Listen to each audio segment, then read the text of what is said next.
Hello दोस्तों, मैं Anil Kumar study with Anil Kumar में आप सभी का स्वागत करता हूं।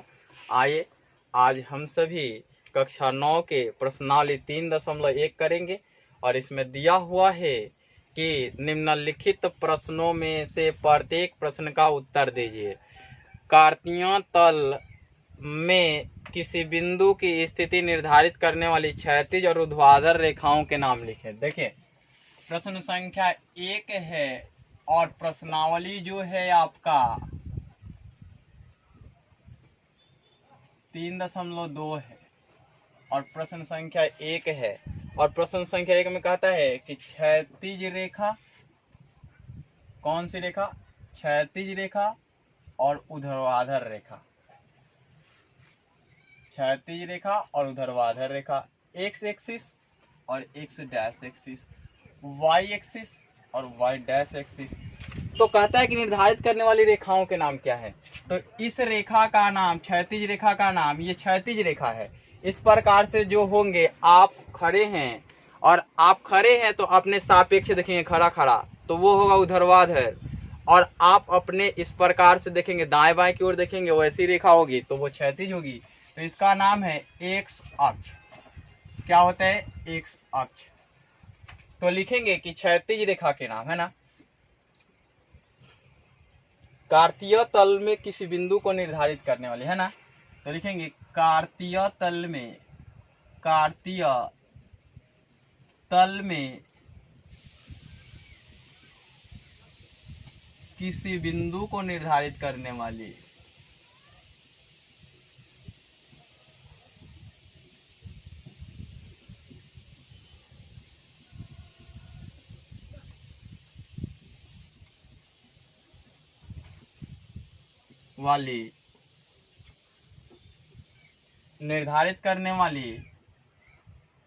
क्षैतिज रेखा के नाम, क्षैतिज रेखा के नाम क्या है? एक्स अक्ष है। और ऊर्ध्वाधर रेखा के नाम वाई अक्ष। ये होगा वाई अक्ष है ना, ये वाई अक्ष कहलाएगा।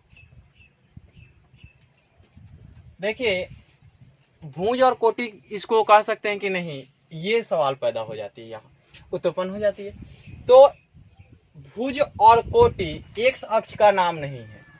एक्स अक्ष का नाम भुज नहीं है।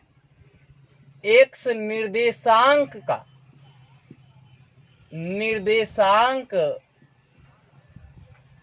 का मान नाम है ना, नाम भुज है। और वाई अक्ष का नाम, अक्ष का नाम कोटि तो नहीं होगा। वाई निर्देशांक का मान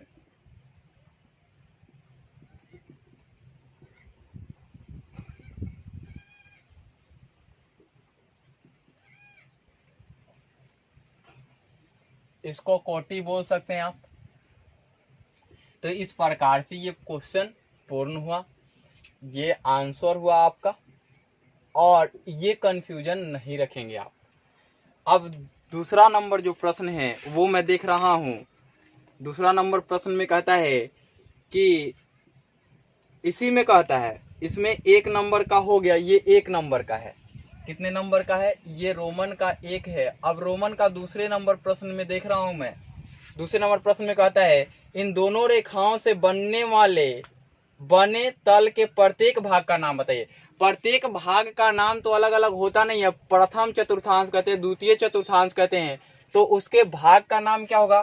चतुर्थांश होगा। चतुर्थांश, इसको क्या कहते हैं? चतुर्थांश ही तो बोलते हैं। चतुर्थांश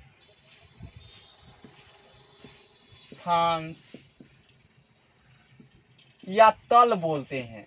या तल बोलते हैं, या कार्तीय तल बोलते हैं। क्या बोलते हैं? कार्तीय तल बोलते हैं, या क्या बोलते हैं? पाद बोलते हैं। तो आप चतुर्थांश की ये सभी नाम लिख सकते हैं, है ना। आगे दिया हुआ है 3 नंबर में, उस बिंदु का नाम बताइए जहां ये दोनों प्रतिच्छेद करती हैं। एक्स एक्सिस और वाई एक्सिस जहां प्रतिच्छेद करती हैं, इसको क्या कहते हैं? मूल बिंदु कहते हैं। तो तीसरे नंबर प्रश्न का नाम क्या होगा? तीसरे नंबर प्रश्न का नाम मूल बिंदु हो जाएगा। इस प्रकार से आपके 1 नंबर प्रश्न के तीनों प्रश्न कंप्लीट हुए। दूसरे नंबर प्रश्न की ओर अब हम सभी चलते हैं। आइए दूसरे नंबर प्रश्न को हल करते हैं और देखते हैं। प्रश्न 2 में कहता है कि बी के निर्देशांक बताएं। बी के निर्देशांक, अब बी बिंदु देखिए कहाँ है, ये दूसरे क्वाड्रेंट में है, और दूसरे चतुर्थांश में क्वाड्रेंट में क्या होता है? x निगेटिव होता है, तो x -5 हो जाएगा और y 2 हो जाएगा। तो नंबर 1 है ना, क्या होगा? -5 और 2। बी के निर्देशांक। सी के निर्देशांक बताएं। सी के निर्देशांक देखिए, -5 वाई एक्सिस पर और 5 एक्स एक्सिस पे। तो 2 नंबर कहता है कि सी के निर्देशांक, तो 5 और -5, यानी कि ये -5 और 5 ये आंसर होगा। 3 नंबर कहता है कि निर्देशांक -3 और -5। देखिए -3 ये है, -3 सॉरी -3 ये नहीं, -3 यानी कि एक्स एक्सिस, तो -3 एक्स एक्सिस और -5 तो ये वाई एक्सिस। यानी कि इसके द्वारा जो पहचाना गया बिंदु है वो कौन से बिंदु है? 3 नंबर। तो 3 नंबर बिंदु है ई। किस बिंदु की पहचान हुई? ई बिंदु की। कहता है 4 नंबर कि निर्देशांक 2 -4, 2 -4 यानी कि 2 एक्स एक्सिस पे और -4 वाई एक्सिस पे पहचाना गया बिंदु कौन सी है जी? तो जी है। उसके बाद कहता है एच बिंदु, एच की कोटि बताए। सॉरी, पहले डी, 5 नंबर तो मैंने बोला ही नहीं। 5 नंबर देखिए, 5 नंबर है डी का भुज बताए। डी, आप देखिए कि ये निर्देशांक 6 होगा और ये 2 होगा। तो भुज कौन सा होता है? ये होता है, ये होता है भुज, और ये होते हैं कोटि। तो बताना क्या है आपको? भुज बताना है। तो भुज का मान कितना है? 6। अब देखिए कि पूछा है कि बिंदु एच की कोटि बताए। बिंदु एच कहाँ है? ये है, और एक्स निर्देशांक -5 है और वाई निर्देशांक -3 है, और कोटि इसमें ये होगा, है ना, कि वाई का निर्देशांक कोटि होता है। तो 6 नंबर में -3 लिखेंगे। अब 7 नंबर प्रश्न कहता है कि बिंदु एल के निर्देशांक। देखिए बिंदु एल किस एक्सिस पे है? वाई एक्सिस पे, यानी कि एक्स अक्ष से लंबवत चली गई दूरी, है ना, वाई निर्देशांक कहलाती है, अर्थात कोटि कहलाती है। तो एल के निर्देशांक होंगे 0 और 5। तो 7 नंबर में